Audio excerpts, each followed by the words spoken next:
अजितदादा पवार, मी तुम्हाला हात जोडून विनंती करतो की जे परळीमध्ये घटना घडलेली आहे त्या नराधामाला तुम्ही लवकरात लवकर त्याचा एन्काउंटर करा।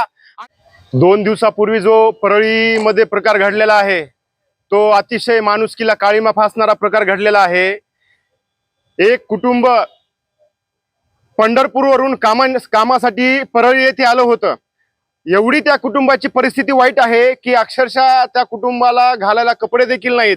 त्या मायमाऊलीनी काम नसल्यामुळं ज्या वेळेस त्यांनी परळीमध्ये आले कामानिमित्त, तर त्या मायमाऊलीची तब्येत खराब असल्यामुळं तिने रेल्वे स्टेशन पाशी त्या पुलापाशी तिनं 2 दिवस आराम केला की तब्येत खराब असल्यामुळं आपल्या पोटच्या बाळाला कुशीमध्ये घेऊन झोपली ती।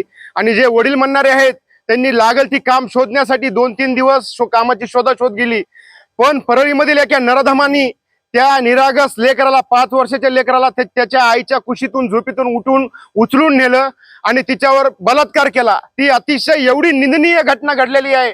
आज माणुसकीला काळीमा फासणारी घटना घडलेली आहे। जसं मुंबईमध्ये अक्षय शिंदे या युवकाचं पोलिसांनी एन्काउंटर केलं होतं त्याच पद्धतीनं या परळीतील त्या नराधमाचं देखील पोलिसांनी एन्काउंटर केलं पाहिजे।